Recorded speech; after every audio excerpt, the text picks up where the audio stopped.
Okay, good, good.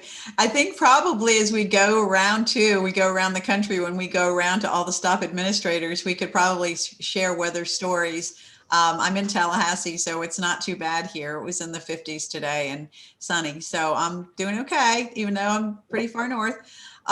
Okay, so let's do this, everybody. First, thank you all for coming. And what I'd like to do off the top is to ask your indulgence on a couple of things before we get into our program. First of all, I'd like to start off by asking you all a couple of questions, or I should say posing some questions to you that also has asked that OVW has asked, and that we're going to be sharing with you today. And these are questions that really that we're going to put into the chat as well. So don't worry about taking notes or anything like this. I think we're going to be in good shape. I'll read them out to you. Mary's going to post them in. And these are questions that OVW is curious about as they're doing work. These clinic times together are good times for us to share and get information from you, see what's on your mind and what you might need help with. So these are the questions that they're looking for guidance from you on. First, if you have any questions about the Grant Financial Management Division within OVW, and that is, the manual itself, as well as any of the FAQs that have to do with the financial management end of things. These are topics, or there might be topics or issues that aren't covered in that manual, as well as, or in the FAQs. Second, if you have any questions for Marnie in particular about the upcoming new grantee orientation, and Mary's going to share the dates for those things. And the third question is, if you have any questions about being a pass-through entity or any pass-through entities in your state, or territory. So what OVW is looking for is any kind of things that you might be challenged by, or any questions around that. So we're going to put those in the chat so you can take a look at those, and during today or later, just get back with probably Mary about any of those things, and she'll be able to share them back with OVW. So thank you very, very much for that. Okay, and what else do we have anything else, Mary, to talk about preliminarily? Well, I wanted to open it up to see if any of the administrators who've joined us today have any questions that they want to raise. Now would be a good time. Mm-hmm. Like Bill? Bill, yeah, what's going on? Are you just saying hello? No. No. I actually do have a question. We've been given a directive from the governor's office to try to merge as much as we can our different different funding streams from the feds. And I just wondered if there are any jurisdictions that have already done that with like a single application process, or if they have done any way of combining like VOCA or STOP or SASP or anything like that into a single process. Mm-hmm. Yeah, anybody on the call who's done that? And then I'd ask Mary if she wants to share some of her preliminary research to answer that for really, I know you had a couple of the states. Anybody do that? Laura, were you nodding? Yes. We do. I've been with our program for about 3 years, and we've done it as long as I've been with the program. And I think they did it a couple of years before that. They might have merged into what we consider our combined applications. So our office administers STOP, FIPSA, SASP, and VOCA, and then state general funds. And all 5 of those funding streams are applied for within one application. And they just determine which funding stream they're applying for.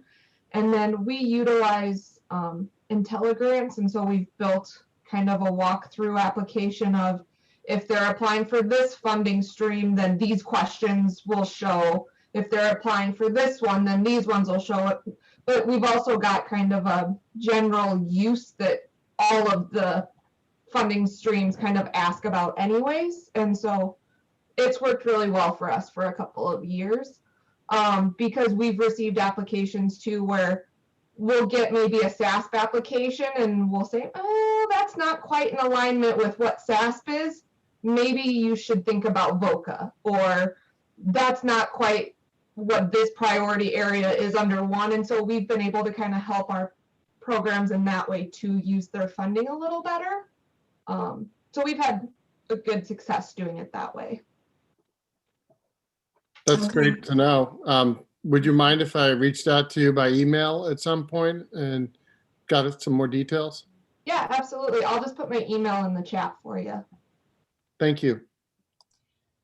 Thanks. Thanks, Bill. And thanks, Laura. That's great. It's one of the reasons why these are such valuable times together. Does anybody else have anything they want to add to this grant consolidation thing, which sounds like a really terrific thing to do? Okay. All right. So why don't we move forward? I see that most everyone is muted and we don't have a lot of faces up, but as usual, what we'd like to do is ask you all, and I'll actually broaden it a little bit, knowing that we have two research analysts from the Muskie School of Public Service at the University of Southern Maine with us to talk about all of the stop reporting information that you need to know. When you saw that they were coming today, did you have any questions that came to mind?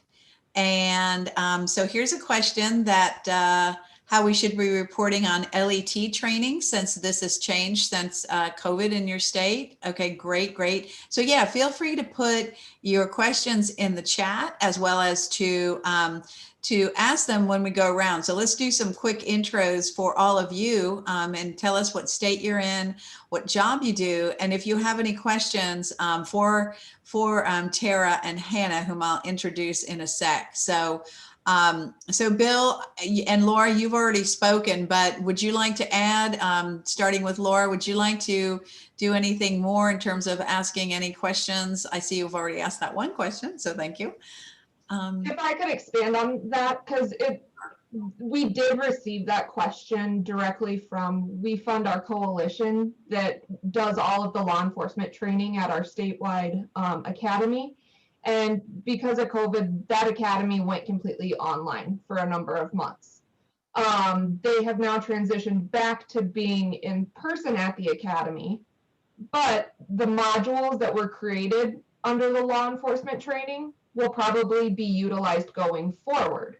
So how are they counting those modules as training where they're not doing in-person trainings and getting those participant counts when we're not really sure how they can be tracking that at their level right now, since they're not really providing the same type of training, I guess.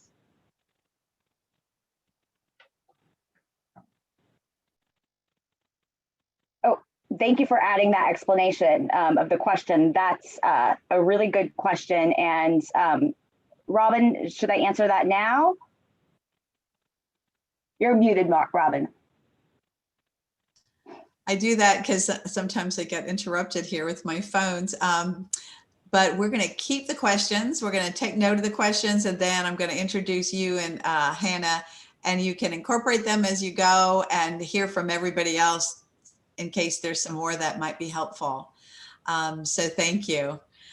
Bill, did you have anything you wanted to add to your first question of the day? Nothing to add, but just so folks know, I'm the STOP and SASP administrator for New York State. And those are the only two funding streams that we handle with the federal source. We also get some state money for sexual assault services. So that's my role. I'm the manager of the VAWA unit. Thank you. Thanks very much. Okay. Anyone else? Would you like to introduce yourselves, say where you're from, and if you have any questions for Muskie today?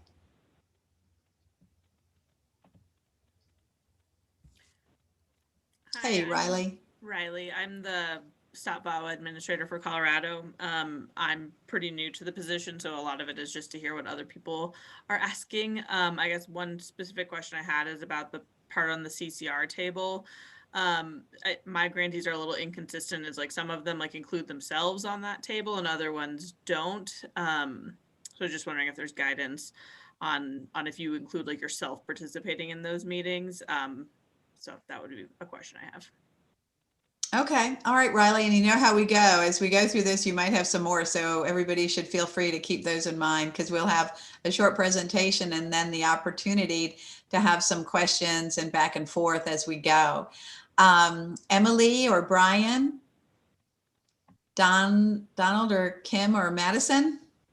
Hi, I'm Brian Lawson from Arkansas. I'm the STOP grant coordinator here within the Department of Finance and Administration. And I have a specific question to a specific question within the report. It's question 31, and it may be that I'm reading too much into it, but it's the number of victim survivors served by all types of victimizations.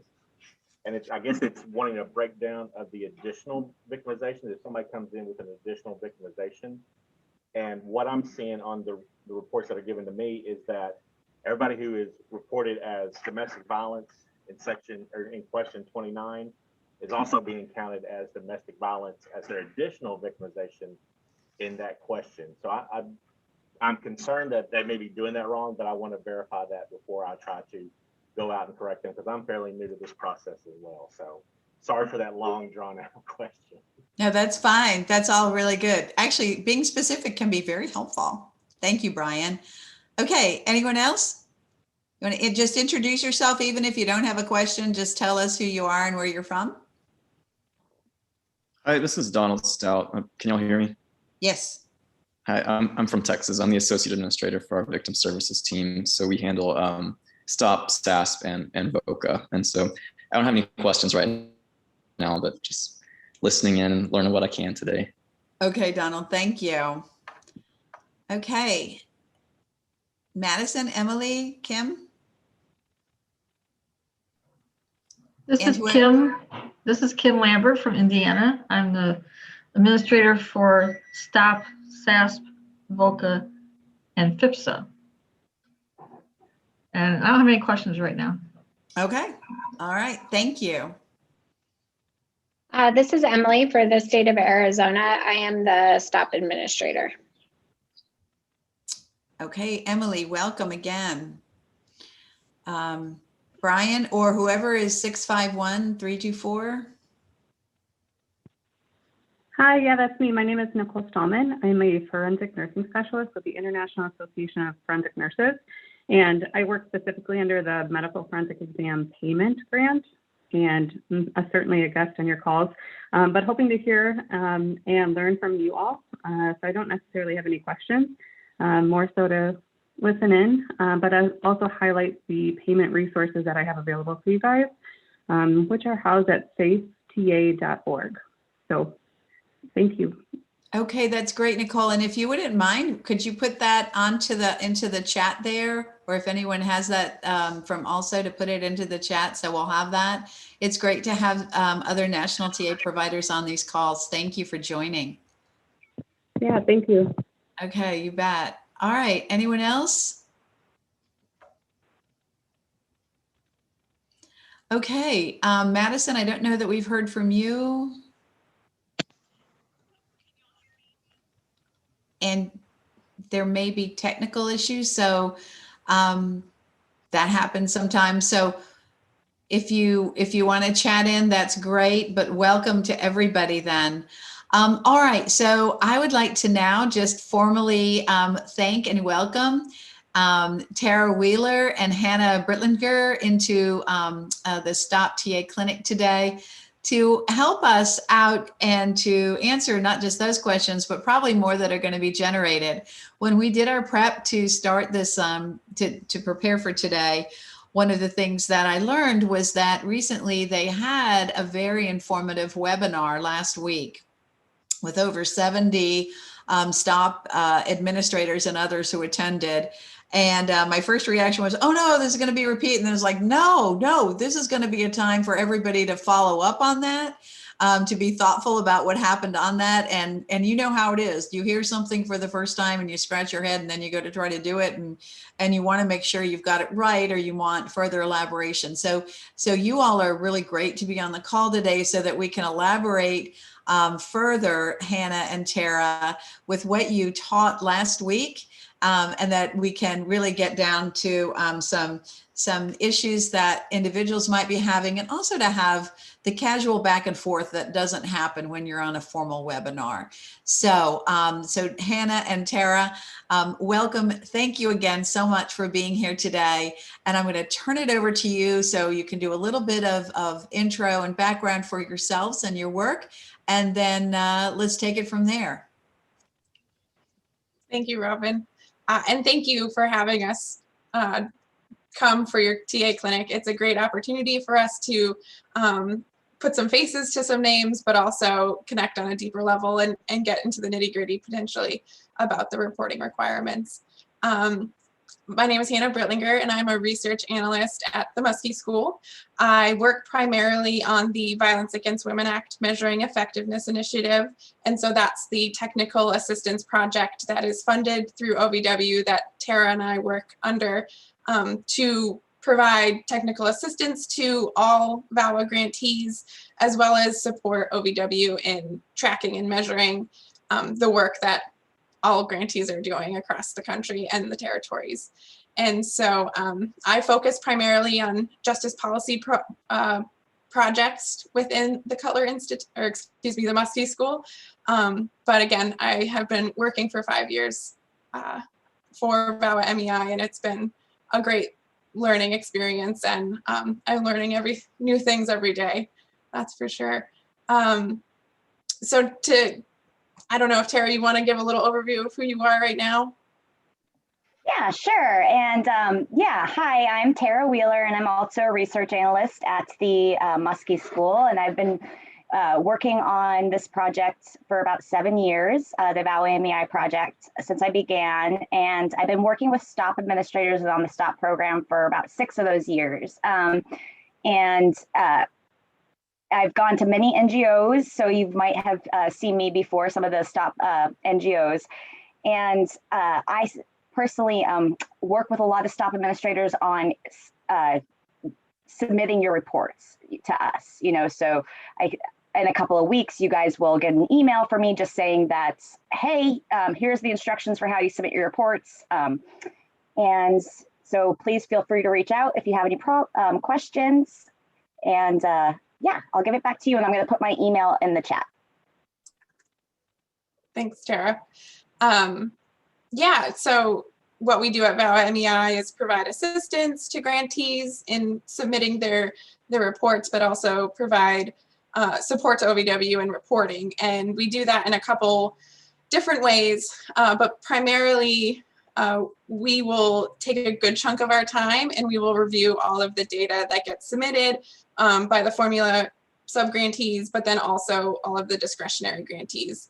And when we get the data and we review it, we take a close eye to any inconsistencies, anything that looks a little like it could have been a mistake, or maybe there's some missing information.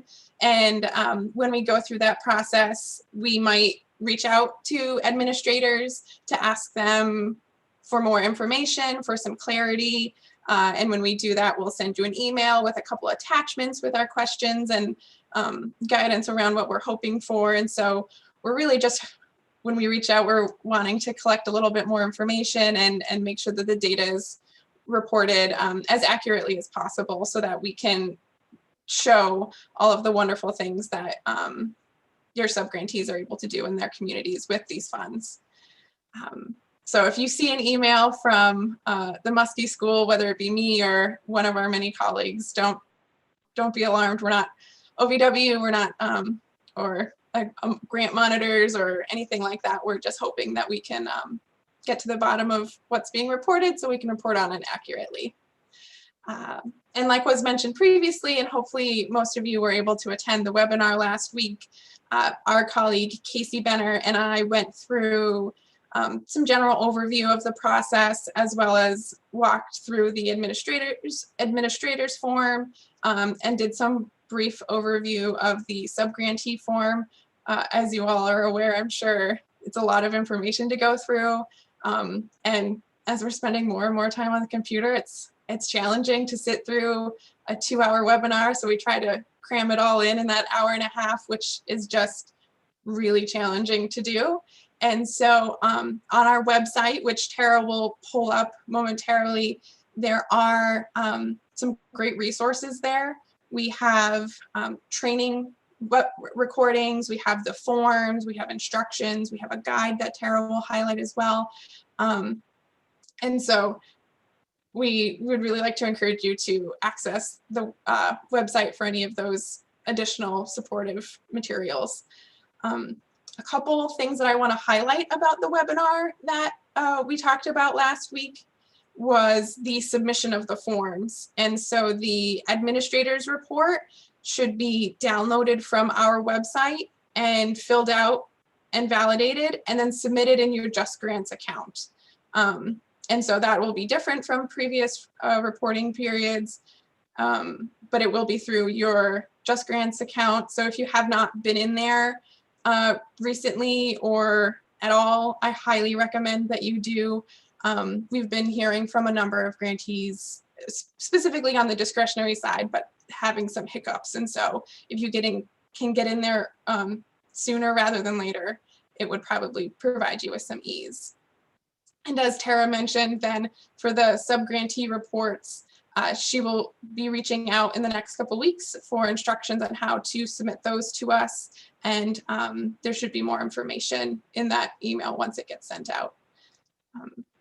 And yeah, like I said, the website, I think that's where we should focus some more of our time, and then we can roll into the questions that you all brought up and address those and any others that might come up while Tara's walking us through the website.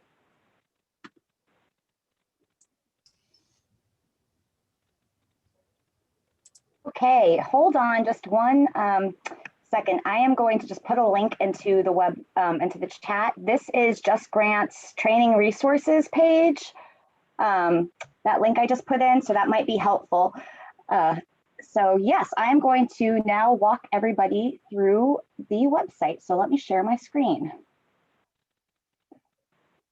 And then so our website is VAWA-MEI.org. VAWA-MEI stands for the Violence Against Women Act Measuring Effectiveness Initiative. And as Hannah mentioned, we do have a lot of resources that have been built out for STOP administrators, and also resources that you can share with your grantees as well. So from our homepage, if you go to grant programs, you can scroll down through. Most of these other ones are all the discretionary programs that grantees can apply to. Then we have the STOP formula grant page. So the first few things we have here are the administrator's form, reporting form, and instructions, and the separate instructions. So if you want, and also remember that because your administrator's reports are going to be uploaded in Just Grants, it's a different report than what you previously submitted, where you would download the report from GMS, fill out that report, and then re-upload it into Just Grants. So the report that you need to fill out is no longer, it's not available in Just Grants. Program specialists should have sent out that report, or someone from OVW, you should have received a message from them with the attached report, the administrator's report. If not, you can always access it here on this website. And you can download this form right here and fill that out, and that can be submitted in Just Grants system. So we have separate reporting instructions as well for the administrator's report. We also have the STOP sub-grantee progress report. So if you need to send the form out to your sub-grantees, you can always access it here, download it, and then send it on to your sub-grantees. We also have the separate instructions. These are just more detailed instructions regarding the form itself, but I don't think it's necessarily the most helpful set of instructions for administrators, because those instructions really are about how to fill out your report, what the data is asking. So we also have this guide for reviewing sub-grantee data. So this is where I would recommend administrators, if you have questions about the forms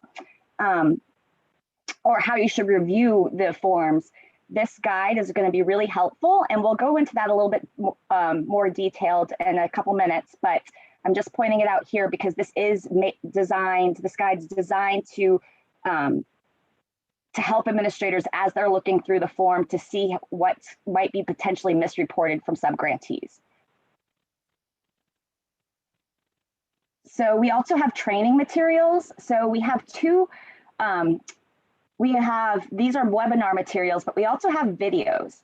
And there's two videos. There's ones for the STOP administrators and there's one for the subgrantees. So the STOP administrators video goes over the administrators report and how to fill out that, but it also goes over tips and tricks for reviewing your subgrantee reports.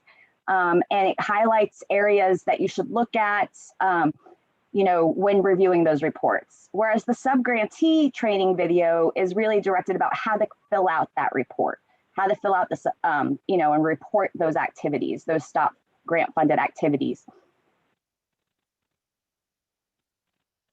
We also just have a few other resources here that may be useful for administrators, not administrators to give to their subgrantees. So you can always direct your subgrantees to this website as well. And there's just more videos. Then we also have the reports. Now these are the reports. This is the biennial report to Congress. So every 2 years,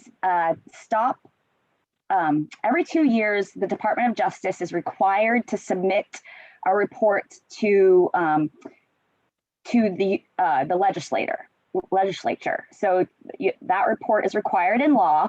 And so if you're ever curious about what's included in that report and what it highlights, you can always check here on the and look at what the STOP report to Congress looks like and the data points included.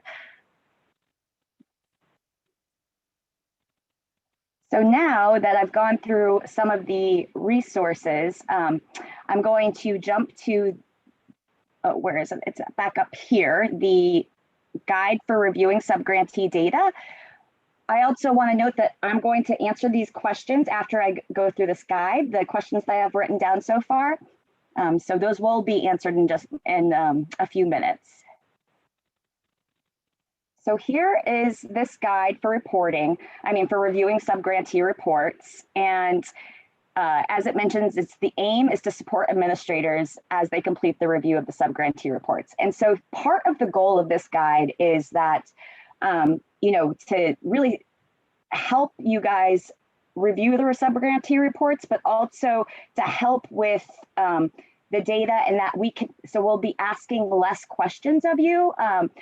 As Hannah mentioned, we send out questions when we're cleaning the data. If something doesn't make sense, we'll send questions to administrators. And, because you have many grantees, that can be kind of a long list, and it goes by, for this subgrantee, we have this question, for this one, we have this question. And so this guide really highlights those things that we're looking at and we might have questions about. And it's pretty comprehensive. It goes over every section of the report. But I would say the main takeaways that we're really asking about is the main takeaways would be, when you review your subgrantee reports, look at them and think about and consider, does this match what I know about the grant? So, we also do this type of work, and I'm just using it as an example. We do this type of work with discretionary programs as well. So those are the programs where OVW gives the funding directly to grantees and to organizations and agencies across the country. And when we review and clean that data, we're able to look at the grant goals and objectives. And those can really by looking at the grant goals and objectives, which are included in those in the reports, it kind of can help us hone in on whether or not this is a area that a grantee is funded to do. For example, it's not uncommon for us to see maybe a law enforcement agency reporting in victim services. And sometimes it's because they have a victim advocate, victim assistant within the law enforcement agency providing some of those services. But other times that's not the case at all. They just, and they're erroneously reporting those services, the victim services. So we can always look at the grant goals and objectives to kind of determine whether they should be reporting that or not. With the STOP reports, that's really not the case, because just because we don't have any grant goals and objectives. We don't know what those grantees were funded to do. So I would suggest that, look at those reports and say, I would really highlight the FTEs. Look at the FTEs, and I'm going to stop sharing just so this isn't taking up, but look at the FTEs, and does that match what you know of the grants? So if the grant's a law enforcement agency and they're funded to for law enforcement activities, funding, a detective, an investigator, or a specialized unit, are they reporting those law enforcement FTEs that you would expect? Is the number of FTEs being reported what you would expect? So if they're reporting 4 FTEs, think to yourself, are they really reporting 4 full-time staff? Or is it that there's 4 full-time staff in that unit, but only one of them is being funded under the grant? Also, just as another, well, I guess I'm gonna share my screen again, sorry, but I'm gonna jump to the form. Hold on. I'm going to jump to the form itself. And this information is highlighted in the resource guide, but we'll review it while looking at the form. So here's the subgrantee form. So if I go to the FTEs page, the FTEs is also a really good way to match the grant, the staff they have funded to the activities. So if they have a law enforcement officer funded, you would expect to see the law enforcement section filled out. If they have a victim advocate funded, you would expect to see the victim services section filled out. So, kind of matching that staff to those activities. And so just making sure that they're reporting what you would expect to report. And that would be our biggest takeaway. Just look it over and make sure that it's aligning with what you know about the grant. And we're not asking for like the minute detail, just the bigger picture. And while I'm here, I'm going to jump into some of those questions we had. So let me go to the training section. So the question, as I understand it, was the law enforcement trainings. So for South Dakota, if I'm correct, so the state coalition is doing all the law enforcement training. And because of COVID, they've moved to online modules, and they're not sure how to report those activities, those trainings that are being done via online modules. And what I would recommend is that you're still going to report them as trainings. And while you might not know the professionals trained, typically there's some way in the report to some way in your web-based interface to know how many page hits or to know how many people use that module. Laura, is that possible?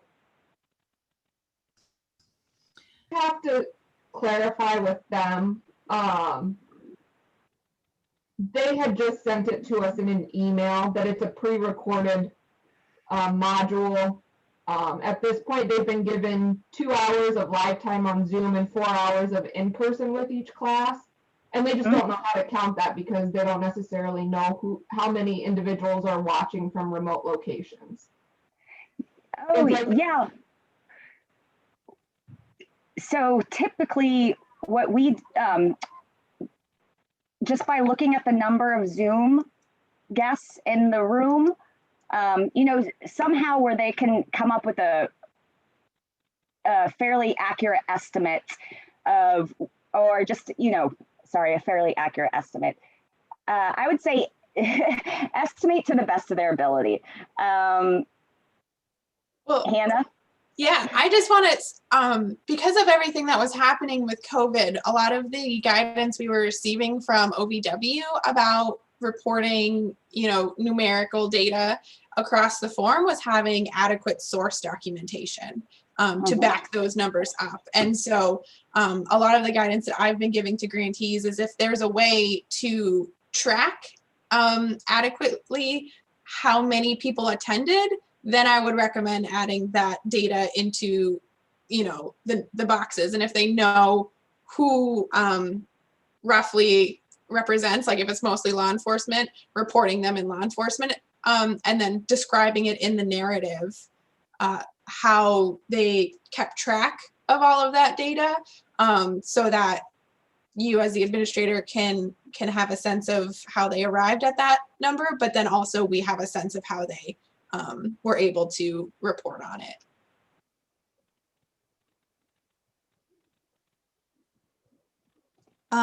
Can I also suggest something, and maybe this may or may not work, but you could also perhaps require anybody who takes it to get back to you, send an email to a certain place, and then they could be sent a certificate. Like sometimes, very often, people need certificates of attendance. I don't know what they're going through, but it's possible. And that's one way we've been able to track some online training, is that you just ask the attendee to get back to the sponsoring entity, and then, then you get a certificate of attendance or something like that. So it's not going to be 100%, but sometimes participants will do that, and it can be difficult for nonprofits to track online training.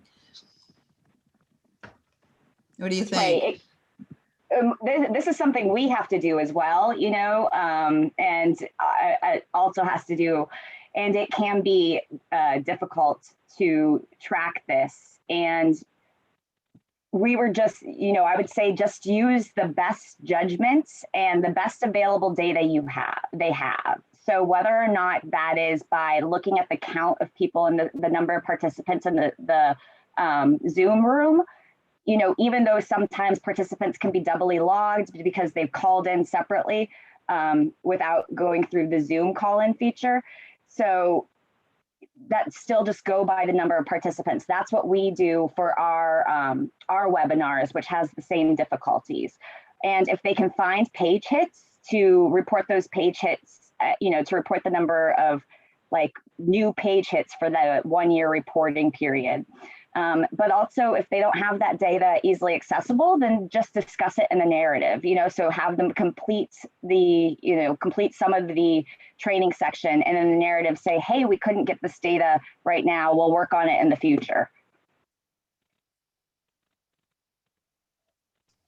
So now we have the next question, which is CCR, Coordinated Community Response, and I'm going to give you two answers. I'm going to give you the answer that's the correct answer and the answer that's the practical answer. So the correct answer to this, well, I'll repeat the question, is do you include yourself participating in these meetings? So as I understand it, and correct me if I'm wrong, if you were a domestic violence organization meeting with prosecutors and law enforcement, if you would be reporting meetings under, law enforcement and prosecution, or should you also include domestic violence organizations, which would be yourself? And from my understanding, no. So the correct answer would be that no, you would not include yourself. This is about the other agencies and organizations being met with. However, practically speaking, it really doesn't matter. This section right here, the Coordinated Community Response section, is within OVW. All their discretionary programs are required to have a coordinated community response element to it. And this is for program monitoring purposes only. So if you as the STOP administrator are reviewing this and they're reporting themselves, and because you're using this for monitoring, that's okay, because this doesn't ever get compiled into data that's used in reports. This is for the sole purpose of mostly monitoring. Thank you. Yes. And then question 31. And Hannah, do you have anything you want to add to that? Nope. Okay, Hannah, please feel free to chime in. Thank you. Okay, so then question 31 is about additional victim survivors served for all types of victimizations. So what happens is here in question 29, you report, victim served, partially served.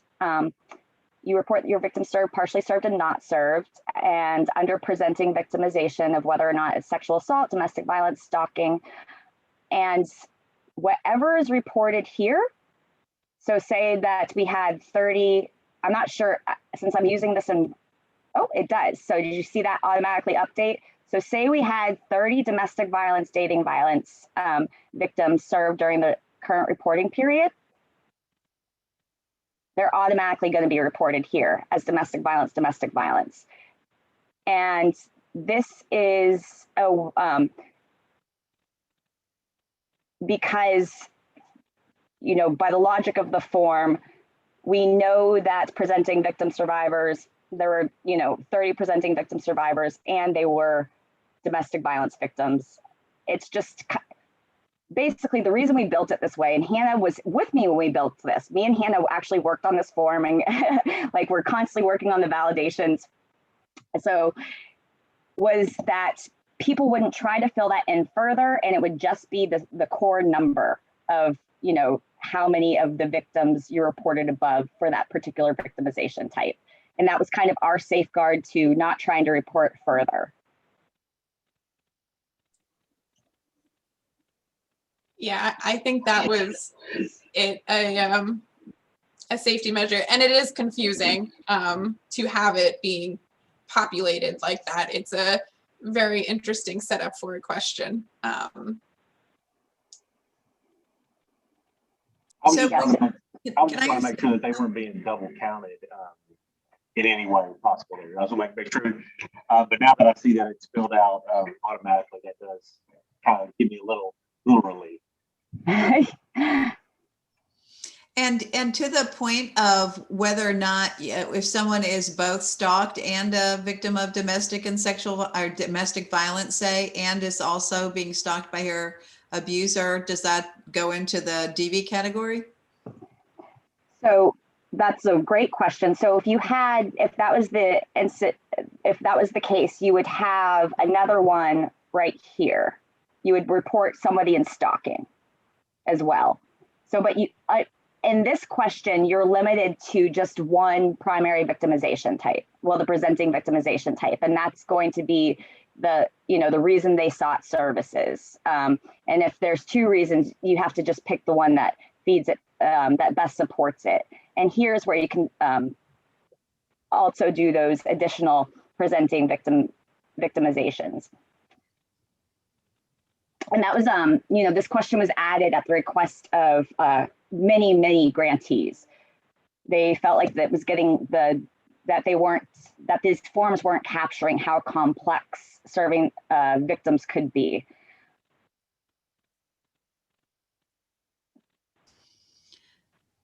That's great. That's great. I love how you're going through the form to answer the questions. This is so cool.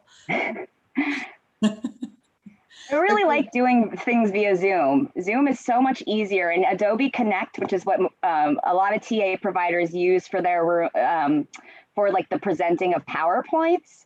It's really hard. You know, you have to build in a share screen function ahead of time, and it's just not as easy. So I really like that we're doing this via Zoom. It is great. I think you answered the questions that were posed at the intro. According to my notes, you've got them all. So that's great, right? Is that what you have too? Yep, according to my notes, that was my last question. Okay, all right, everybody. So any other questions or just maybe challenges that you've all had as you've been doing your reporting, or that you might have with some of your sub-grantees and they're doing their reporting, getting people to be responsive on time, anything you might have some challenges around? Now's your time. Now's your time to ask.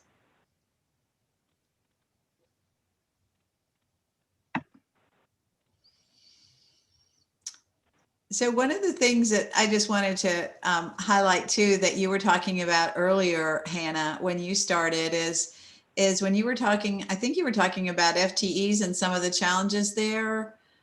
Was it FTEs? But I was thinking about that tips and tricks document that you have, or tips and hints, or what's it called? Oh, I call it tips and tricks, but it's called the Guide for Reviewing Subgrantee Reports. Okay. All right. So I liked when we did our prep that you talked about that as one of those kinds of tools that if you were to go to something, go to that, right? Think about it, because that's where you have surfaced in your work with people over the years. I don't know how many hundreds and hundreds of reports you've seen, that you've seen some issues come to the surface and you've been saying, you know what, let's figure out what can be easier about this. Let's give people some sort of direct guidance on how to get this thing done right. So you want to, do you remember, everybody, what that looked like? Because for those of you, I know we have a couple of new folks on the call today. That's a really helpful thing to have. It's really good to have that kind of roadmap, right?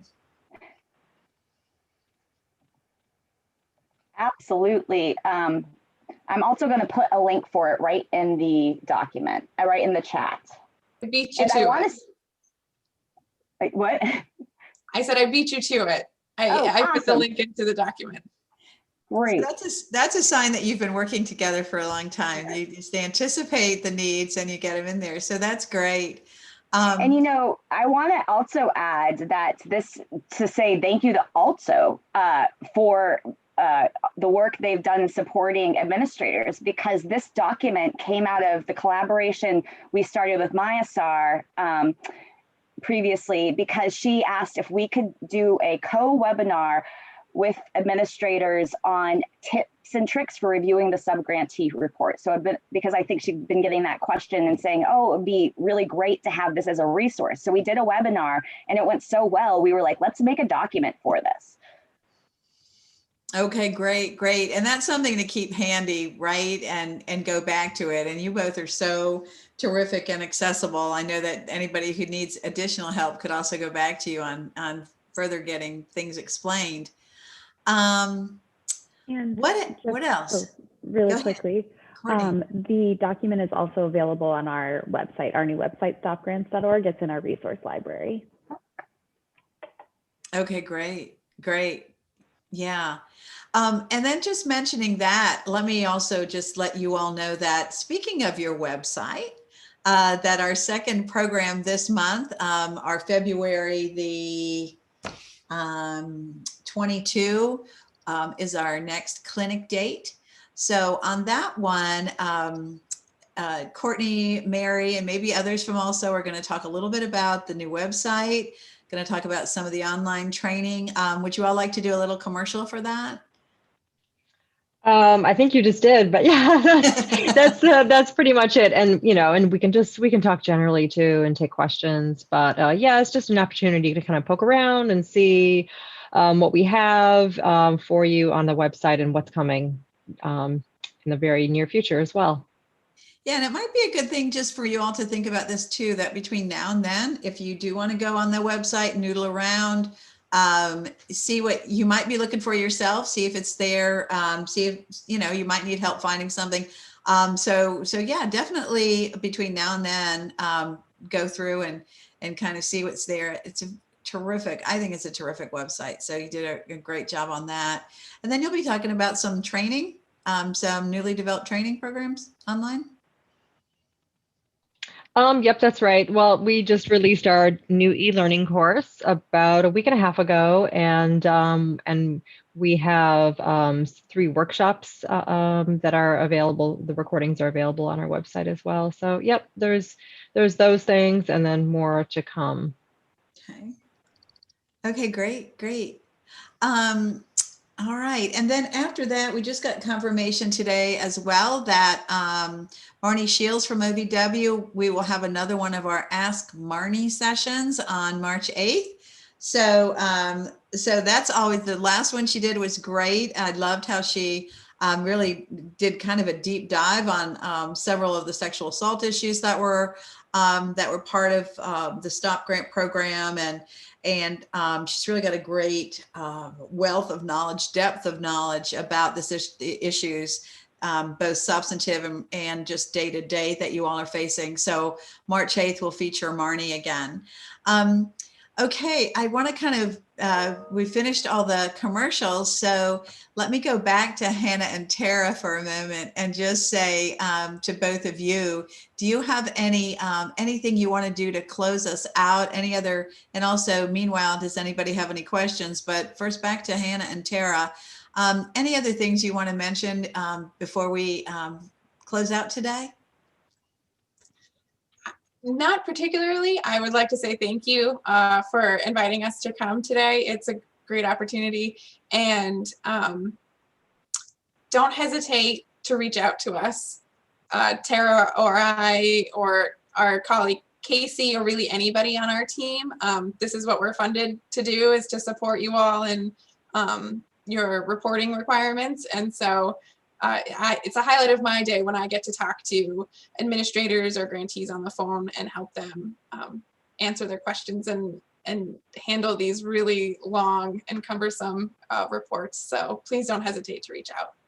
And before you speak, Tara, I want to just mention something else, Hannah. You had, when Tara, you were going through the website, you saw the big reports that you send to Congress, but I'm sure everybody should also know that all this information, all this work that you put into these reports and all your sub-grantees work that go into this report obviously goes into these giant reports, but you get questions that can come out of left field from Congress, right? I mean, they might want to know how many stalking cases did our state see over the last 10 years, or how many, cases in this part of our state came forward, and what was the response, or what are we doing in a particular area? So I think it's really important to kind of don't lose sight of the larger picture for how this information is so important, right?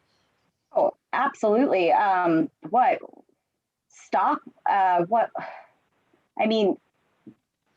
This information has been compiled and put into data sets for the Senate Judiciary Committee. Or sometimes we get requests from that are coming straight from the White House because there's a speech and they want to include some information in the speech. This information is, sorry, we forgot to do that spiel. That's usually a spiel we give, is like how important this information is, because it's really the mechanism. It's required by statute, but it's the mechanism to say, hey, here's all the good work that's being done with this $300 billion a year of funding. So this is why it's important to keep this funding going. Mm-hmm. Mm-hmm. Exactly. And over the years, I've been kind of intrigued to see how local congressional offices can really get quite specific. And it's so important for just as you're saying, to continue funding and also to help guide policy. So, and now Absolutely. with, I think, just to add on that, with the helping guiding policy, so I didn't mention this in my bio, but when I went over myself, but I have a master's in public policy management, and I chose to take the statistical analysis, data analyst track, because I really love data, but also, in any public policy program across the country, it's a mix of either management or data, because policy is so much informed by data now. It's, and data is the backbone to it. It's a very important part of just everyday, matters in at the national level and the state level and at the local level. Great. Well, is there anything else you wanted to say? I kind of jumped in with that perspective, but I wanted to see if you had anything else you'd like to add. No, but thank you for jumping in with that perspective. You keep reminding me of things to add, so thank you. Of course. And really, I'm grateful to all of you, to both of you, Hannah and Tara, today. This was great, extremely informative. And again, it was so cool to be able to go right into the form and answer the questions. So it just kind of makes it easier when you can see it and get down to the nitty gritty. Thanks to all of you for attending today. This was another really super informative program. I'd like to also let you all know, again, we had those questions at the beginning of the chat about information that OVW would appreciate getting from you all very much, about questions you might have about the financial management issues, any matters with the guide itself, or the manual, I should say, or the FAQs. and, any questions for the new grantee orientation. So, and anything about being a pass-through entity. So those are things that OVW asked of us to ask of you. So remember those and get back to Mary or Courtney with any of that information. Also, to let you know that we do want to do another one of these sometime soon that highlights promising practices among states and territories under STOP. So if you could just keep in the back of your mind, I know it happened to me when I worked in your job when I was with the state of Florida, but there are some programs that really shine that are so remarkable that you do want to share what's going on with them and how STOP has supported them. So going forward in the next few months, we'd love to highlight your work, especially those of you who are, new to learn from each other, from those who have been in the jobs for longer. So to keep that in mind, we'll be circling back to you to ask for your promising practices and some ideas about this too. And with that, it is 5:59. I'll just say thank you to everybody. Mary, Courtney, do you have anything? Laura asked if DOJ, OJB offered the financial training more often. That would be fantastic. Okay, so there's some info right away to go back to OVW, Laura. Wow, competitive to get into that. That's who knew, right? So good. Thank you for that. That sounds like a really practical suggestion. Anything else anybody else has? Just get that info to Mary, and I thank you all, and we'll see you in 2 weeks. And thanks again to Tara and to Hannah. Good night, everybody. Thanks, everybody. Have a good night. Bye. Thank you. Bye, everyone. Bye.